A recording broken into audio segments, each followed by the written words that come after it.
Hello and welcome back to my tutorial series for VisualNeo for Windows. Um, I thought about going over all the objects and doing all these explanations, but I think I'm going to opt for just a simple, practical application that you can use. Sometimes hands-on is the best way to learn, I feel like. So what I'm going to do in this video is I'm going to make a very simple image viewer. We're going to make an application where the viewer can select an image file and it'll show up in your application. Really basic stuff. Let's go ahead and get started. So the first thing I'm going to need is a button. I have to have something that the user can interact with. We'll put it right about there. That looks fairly centered. And here I'll say load an image. And that's what the button will read. Now, under the Actions tab, I'm going to choose Insert Action. And this time what I want to do is under Messages and Interaction, I want to choose File Open Box because this is what I want the user to do. It's a typical Windows file open dialog box. You can manipulate some of its properties. For instance, the title will say, load an awesome picture. How about that? And now in the file mask, I'm just going to spend a minute or two on here because this is where some syntax comes in handy. As it sits right now, if I just use it like this, it'll just filter all files. So when the box opens, it'll show text files, video files, DLLs, you name it, everything. It's just going to show everything. And that's a great option to have. But we want to have other options for the user to choose from. So the important thing to understand in a file mask is it has two pieces. It has the text that the user will be able to read and the filter itself. Two pieces separated by a pipe. So what we're going to do is to start a second one, we add another pipe. And this is kind of sections it off, lets it know this is a new piece. And in here we're going to do, how about we do JPEG images? Images. That'll work. And that's the first piece of our file mask. We'll do a pipe to enter in the actual filter. The actual filter is going to be star.jpg. Of course, like all things in Windows, star is a wildcard, represents anything. It can be anything. Okay, I want a second one, so I'll put in another pipe. This time I'm going to say PNG images. And I'll put in my pipe to end it. And in the second one, well, I got to put in my filter, don't I? Star.png. So in the next one, what I want to do is, how about bitmaps? We'll do bitmap images.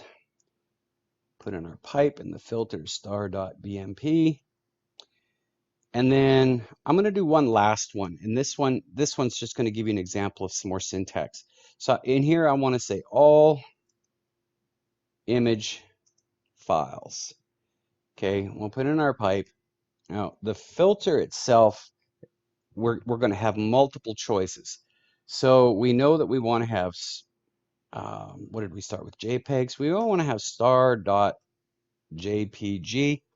Some of the older files actually have the extension JPEG. So we want to include those in this all image files. So to add another one, we have to separate these by a semicolon. And we're going to say star.jpg. We're going to put in another semicolon because we also want to add star.bitmaps and a semicolon to add, oh my bad, semicolon to add, what are we missing here? Star.png. So we've got JPEGs, bitmaps, PNGs. That's good. Okay, so when they choose that all image files option, it's going to filter the files using all of these. Now the initial directory, this is a bit, I want to introduce you to the My Documents global variable. What I'm going to do is put this in here. If I go to my global and My Documents, I'll just put that in there, and that will start in My Documents. But you can see the target folder I have here is the image. This images folder is what I want. but my documents, it's actually a couple folders deep. So what I can do is if I right click here, I can copy the exact address in my file hierarchy to lead to this folder. And when I go back here, if I put that in there, you know what? Let's actually do this with a visual example here real quick. I'm just going to put a text object in here, and in the text, I'll add the global variable my documents, and above that, I'm going to add the exact path. Okay, so when I look at it, you can see the exact path, and this is the global variable my documents. When we run that, my documents will fill up. You can see that's the exact path to the documents, but I need to go a little deeper. One thing to remember is this actually catches me sometimes still, is I forget the my documents global variable includes a trailing backslash. Because what I've done, and I still do sometimes, is I'll put in the global variable my documents, and I'll put in a backslash and continue on to the next folder. You don't need that backslash. It won't work if you do it that way. So I know that this is the absolute path to the folder I want, and I know that the my documents global variable takes me up to here. So I don't need any of this. So that is going to equal that when everything's said and done. So after the user selects an image file, we need to put that path to the file that he selected in a variable. And we want that to be new image. Okay, you can select more than one, but for now we're just gonna do one image at a time. So when we launch that, just make sure everything's working. When we click this, we can see that the title has been changed to Load an Awesome Picture like we wanted it to. And let's take a look at the files we have in here. We have bitmaps, we have JPEGs, we have PNGs, PNGs. We even have an RTF file in here, which shouldn't be there because we can't load an RTF into an image object. So when we go to our filters, let's take a look at JPEGs. Yep, okay, just the two JPEGs show. PNG, same thing. Bitmap should have a couple bitmaps in there. And then all image files should show everything except for that RTF. And that is indeed what happens. Then we select a file, open, and we can see in our variables that the new image variable is indeed leading to that file. Okay, so what do we do with that? We need to have, we don't need this anymore. We need to have a picture object in here. We'll make it pretty big. And I'll just go over the basics of this one and try and center it as best possible. Immediately, it's going to ask me for an image file. I know I don't need one. I wish I could click cancel, but you can't. You have to put something in there. So I'll put something in there and click open. And that places your picture object. So I'm going to double click it because I want to get into the general here. The image file that we want displayed, we know is going to be in the variable new image. Okay, so let's go to appearance. This is tricky. Actual size. This in our situation, we don't know the size of the image that the user is going to be choosing. We could stretch, and what that'll do is it'll force the image into the constraints of the picture object we created.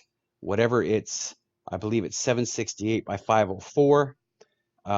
So if you have a big one, it'll shrink it down, and you could maintain aspect ratio so that it wouldn't crop things out, which is fine. That'll work for pictures that are bigger than the picture object that we put in there. But what happens to images that are smaller? It's going to make them huge and make them look ridiculously pixelated. So the best option for this is to choose auto. I like to center image, just keeps things sort of aligned. We're not going to add a transparency or opacity or magnification, and we're not going to add any actions right now. We know that this is going to load the new image, the path to the file that was placed in the variable new image. Let's give this a shot. That should work. Okay, we don't need this here. Let's take a look. Load an image. So to give you an example, this image is 1024 by 768. We know it's much bigger than the image object we put in the application. So let's choose that. It shrinks it down nicely. It looks clean. Everything's good. That's working great. If we had chosen stretch, if you look at this one, I put my mouse over, it's 50 pixels by 50 pixels. If we had chosen stretch, it would have popped this picture in there and made it huge and made it look ridiculous. With auto, if we select that, there we go. It keeps it size, centers it. That's really the optimal end result I wanted. This one here also very small, 49 by 42. Double click that, okay. And then, yeah, I mean, everything comes in there. It looks nice, it's clean. Everything's working like I wanted it to. So that's how you make a really basic, super basic image viewer in VisualNeo for Windows. Hope you enjoyed this. Look forward to seeing you guys in the future and have fun.